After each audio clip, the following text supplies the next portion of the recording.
అదే అంతకుముందు గూడా ఏదైనా ఒక చీర కొనుక్కుని మనకు కొంచెం చిన్న ఏజ్‌లో నిర్లక్ష్యం ఉంటది గదా! ఇప్పుడంటే మనకన్నీ తెలుసు. అవును. అప్పట్లో ఏదన్నా ఫ్రెండ్ వాళ్ళ పెళ్ళో ఏదో ఉంటే ఒక చీర కొనుక్కొని కట్టేసుకొని అది దాన్ని విడిచిన సరిగ్గా తర్వాత పడేస్తాం పక్కన.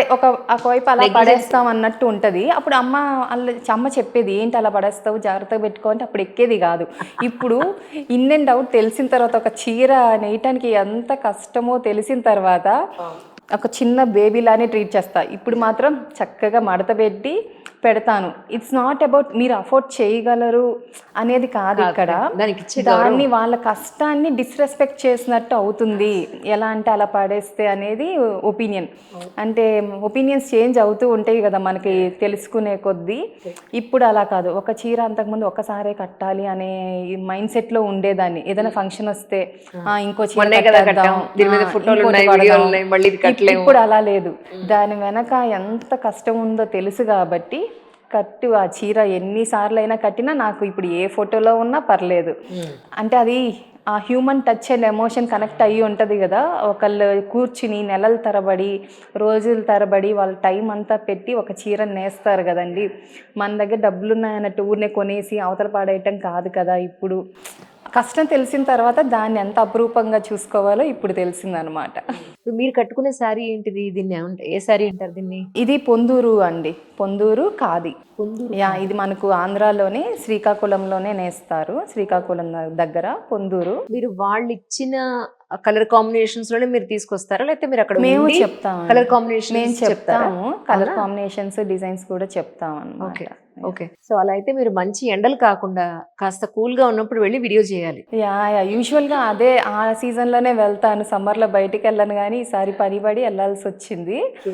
బట్ అసలు చాలా కష్టం అండి అదే. కానీ అదే అంటున్నాను. ఇప్పుడు మనకి అట్‌లీస్ట్ కొంచెం ఒక లేట్ 30స్‌కో, మిడ్ 30స్‌కో వచ్చిన తర్వాత తెలుస్తోంది వీటి విలువ. నా బాధ ఏంటి అంటే, ఇంకా యంగర్ జనరేషన్‌కి తెలియాలి.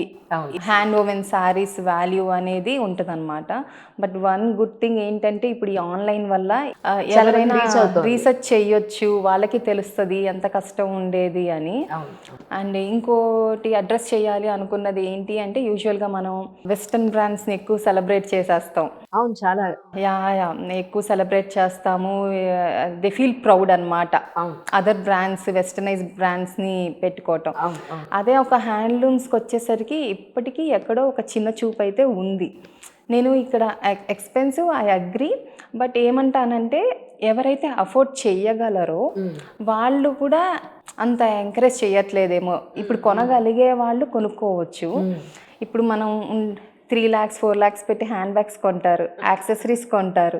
They are happy about a big logos, brand లోగోస్ని చూపించుకోవటంలో ఫ్యూ పీపుల్ ఫీల్ హ్యాపీ. జనాలు బ్రాండింగ్ ఎగ్జాక్ట్లీ. అదే ఇక్కడ ఐ ఫీల్ ఎక్స్పీరియన్స్, లగ్జరీ అనేది మనం పెట్టిన ఎఫర్ట్, టైంలో ఉంటుంది. నాట్ లోగోస్ అని ఐ బిలీవ్ అనమాట. అన్ఫార్చునేట్ ఇప్పుడు కూడా ఏదైనా western brand, some so and so brand చీర రిలీజ్ చేసి వాళ్ళ లోగోస్ వేస్తే చూడండి ఎలా కొంటారంటే అలా కొంటారు. మామూలు వీవర్ దగ్గరికి వెళ్ళి ఒక 20,000 30,000 చేనేత చీర అంటే people think about it.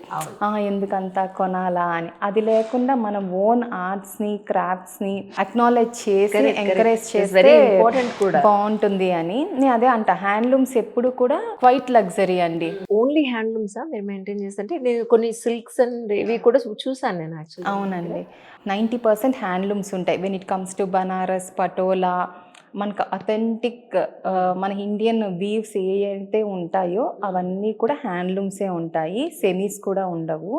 But మనకి కొంచెం ఫ్యాన్సీ శారీస్ వస్తాయి కదండి, మనం ఫ్యాన్సీ ఆర్గాన్జా, హ్యాండ్ ఎంబ్రాయిడరీ, కొన్ని షిఫాన్స్, క్రేప్స్ ఎప్పుడు కూడా పవర్లూమే ఉంటుంది.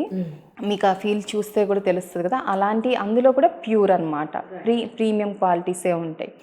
అవి తప్ప మిగతావన్నీ కూడా హ్యాండ్లూమ్సే. ప్రీమియం క్వాలిటీలో నేను చూసాను, ఇప్పుడు సెమీవి చాలా వచ్చేసాయి.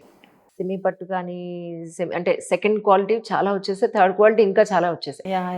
క్వాలిటీ తెలిసిన వాడికి ఆ క్వాలిటీ తెలుస్తుంది, క్వాలిటీ తెలియని వాడికి ఆ క్వాలిటీ తెలియదు. అవునండి, అవును. అండ్ ఇంకోటి, అంత కాస్ట్లీ ఎందుకు అయిపోతుంది అని అంటే ఏం చెప్తారు మీరు? ఎందుకు అంటే, ఒకసారి ఒక చిన్న ఎగ్జాంపుల్, మనకి ఇంట్లో 2 hours చేస్తారు బయట హెల్పర్ వచ్చి, ఇంటి పనో ఏదో, వాళ్ళకి మనం ఎంత ఇస్తున్నామండి?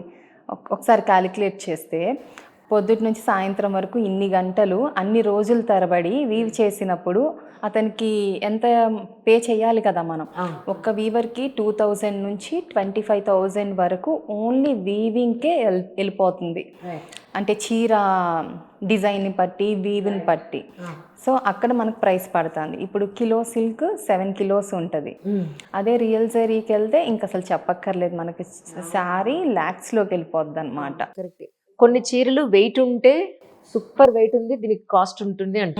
కొన్ని చీరలు లైట్ వెయిట్ ఉంటే సూపర్ లైట్ వెయిట్ ఉంది, ఇది ఇంకా సూపర్ ఫైన్, ఇంకా కాస్ట్ ఉంటుంది అంటారు. దీన్ని ఎలా చూస్తారు మీరు? ఎందులో వెయిట్ ఉండాలి, ఎందులో వెయిట్ ఉండకూడదు అంటే? వెయిట్ నాట్ ఏ ఫ్యాక్టర్ అండి ఇక్కడ. ఎందుకంటే కొన్ని బనారస్ సారీస్ ప్యూర్వి హ్యాండ్ ఓవెన్వి కూడా ఆ వీవింగ్ బట్టి వెయిట్ ఉంటుంది. లైట్ వెయిట్ ఉందని ప్యూర్ కాదు, హెవీగా ఉందని సెమీను కాదనమాట. ఆల్వేస్ అది సిల్క్ క్వాలిటీ మీద డిపెండ్ అయి ఉంటుంది, వీవ్ మీద డిపెండ్ అయి ఉంటుందండి. ఈ 2 ఫ్యాక్టర్స్ మీద డిపెండ్ అయి ఉంటుంది. ఈవెన్ కాటన్స్లో కూడా కొంతమందికి తెలియదు. అవును, ఎంత ఎన్ని రకాల కాటన్స్ ఉంటాయి, లెనిన్స్ అయిపోయి. మామూలుగా మనకి చీరలు నూలు ఉంటుంది కదా, అది రావటానికి దానికి ముందు చాలా ప్రాసెస్ ఉంటుంది. ఆ కొక్కున్లోంచి తీసి దాన్ని అది చేసి ఇచ్చేసి చాలా టైం టేకింగ్ అనమాట. అందుకని మనకి ప్రైజింగ్కి వచ్చేసరికి అలా అయిపోతుంది, ఎక్స్పెన్సివ్. ఐ థింక్ ఇది ఈ బిజినెస్ కూడా స్టార్ట్ అవ్వాలేమో. శారీస్ ఒక 10-20 సార్లు కట్టేసిన తర్వాత మళ్ళీ కట్టుకోకుండా పక్కన పెట్టేస్తుంటారు, ఇన్ని చీరలు అయిపోతుంది. ఇదన్నీ మళ్ళీ రీసైకిల్ చేసి ఇంకో కొత్త చీర వచ్చే సిస్టమ్ ఏదైనా ఉండాలేమో అనిపిస్తూ ఉంటుంది. అంటే మీరు స్టైల్ చేసుకునేది డిఫరెంట్గా మారిస్తే సరిపోతుంది. బ్లౌజెస్ డిఫరెంట్గా స్టైల్ చేయొచ్చు, జ్యువెలరీ డిఫరెంట్గా స్టైల్ చేయొచ్చు. Personally I'm a huge fan of Banarasi weave. Banaras saris అంటే నాకు చాలా ఇష్టం. ఆ బనారస్ సారీస్లో బ్యూటీ ఏంటంటే మీరు ఆ శారీనే మీరు అప్గ్రేడ్ చేయొచ్చు, కొంచెం డౌన్ టౌన్ కూడా చేయొచ్చు జ్యువెలరీని పెట్టి. మనం పక్కన వాళ్ళ ఫంక్షన్కి చక్కగా కట్టుకెళ్ళిపోవచ్చు. బట్ కంచి మాత్రం అలా కాదు, చాలా గ్రాండ్ ఉంటాయి. So I always prefer Banarasi saris అనమాట. మన ఫంక్షన్లకి కట్టచ్చు, పక్కన వాళ్ళకి కట్టచ్చు, చక్కగా డ్రెస్ అప్ చేయొచ్చు, డ్రెస్ డౌన్ చేయొచ్చు కొంచెం అలా. అండ్ జరీ కోటాస్ కూడా అండి, ఎంత కంఫర్ట్ ఉంటుందో చాలా కంఫర్ట్ ఉంటుంది. కాకపోతే ఈ ప్యూర్ సిల్క్ సారీస్ ఎలా అంటే they are like fresh flowers. మనం ఇంత రేట్ పెట్టి కొన్నాం కదా అని ఎలా అంటే అలా వాడితే అవ్వదు, పనికిరావు. చాలా జాగ్రత్తగా వాటిని కేర్ కూడా అంతే చేసుకోవాలి. నేనేమంటానంటే డే టు డే జాబ్స్కి వెళ్ళే వాళ్ళకి హ్యాండ్లూమ్స్ అంటే అన్నీ మెయింటైన్ చేయలేకపోవచ్చు వాళ్ళు. ఇప్పుడు నేనైనా అంతే, సారీ ఎప్పుడన్నా అకేషనల్గానే కట్టుకుంటాను. ఆ కట్టుకునేటప్పుడు అఫోర్డ్ చేయగలిగిన వాళ్ళు కూడా మనం కట్టుకునేది ఒకసారే కాబట్టి ప్యూర్ సిల్క్ హ్యాండ్లూమ్ శారీస్కి ప్రిఫర్ చేస్తే బాగుంటుంది అని నా ఒపీనియన్. అన్నిటికన్నా మించి మనం ఒక హ్యాండ్లూమ్ కాటన్ శారీ కట్టుకున్నాం అనుకోండి, ఆ డిగ్నిటీ వేరండి, తెలిసిపోతుంది. వేరు.